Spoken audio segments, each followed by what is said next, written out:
Death is something that impacts all of us. We'll all experience it one way or another. It's inevitable. Even with the inevitability of it, very few like to acknowledge it. However, there is a slight exception, as there is a handful of people that encourage us to discuss it, perhaps even over a slice of cake.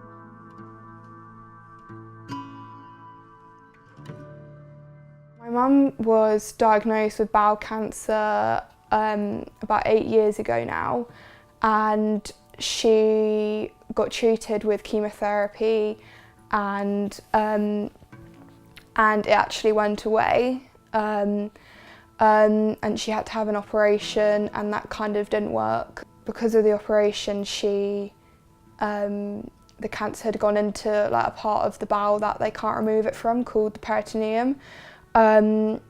So once it had got in there, it was terminal, and she was told she had a year and a half to live. And then she rapidly declined in April of 2014, and she passed away in May of 2014. We spoke to Michael Pillett about his experience at the first ever Death Cafe meeting in Hackney in 2011. I got to a Death Cafe. People just mill around until everyone arrives. There's a bit of kind of small talk and cups of tea and snacks in a very, the one I went to was a very English kind of cake and tea sort of vibe. And then at some point everyone just sort of sat round a table, and John Underwood, who was kind of running it, sort of did a little introduction of what it was, what we were going to do. And then there was one person there whose job was to kind of just keep things running, a bit of a moderator or facilitator sort of role. And she started by asking a couple of questions, and then people just started talking, and then it just became like a free-form sort of chat. Wasn't very structured. Conversations followed whatever people were talking about, and then someone else would then relate their own experience based on that. And there were a couple of, I think, slightly ritualised elements that we did. So there was one moment at the end where everyone got given a piece of paper and wrote down, I think, something that they wanted to do in their life, or some goal or something like that. And then everyone went and burnt it in the fire. So there was this like slightly ritualised element at the end. But that was the only thing really that was kind of structured. Everything else was just people chatting about death and dying and all of these kinds of things. Many people have to deal with a loved one's death.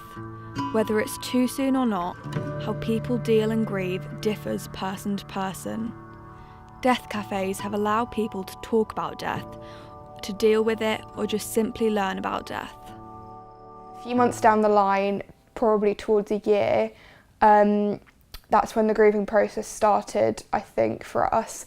And that's when like the anger, the upset and the loss really kicked in. But I visit the Death Cafe, and I started going there when my mum was first diagnosed with terminal bowel cancer. So when she was first told that it was terminal, that's when I started going there.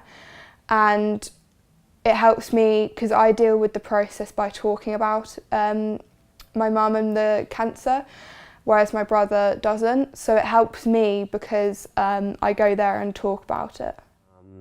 So we talked about people who died in my life. So I talked about my grandparents a little bit, how they died.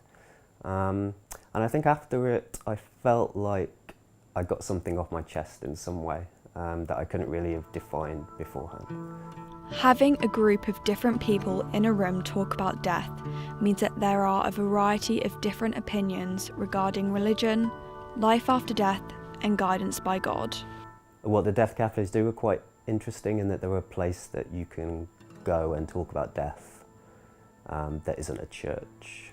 And I've never had that in my... I've never been religious ever. And I think the death cafe was really...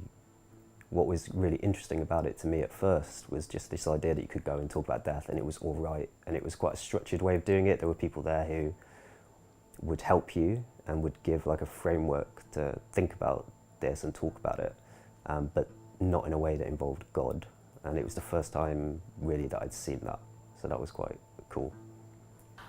Before my mum got unwell, none of my family believed in like life after death or anything like that. But since when my mum did get unwell, she kind of turned to, you know, looking at God and things like life after death and things like that. And I think what keeps me kind of not crying every day is like knowing that there's like something else after life. You know, either like loved ones like are watching over us, or you know there is life after death. But I know everyone's opinions are different, and going to the death cafe, I hear so many different opinions of what their views are on life after death, and yeah. Death can be an uncomfortable subject to discuss with strangers.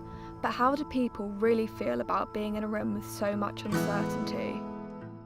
When hearing about like different people's reasons for going to the death cafe, some people there like me who have like lost someone and are trying to deal with grieving, and however other people are there for other reasons, such as, you know, they're interested in finding out more about life after death, or they're scared themselves for death and want to be reassured that there is something else out there. It was really quite strange.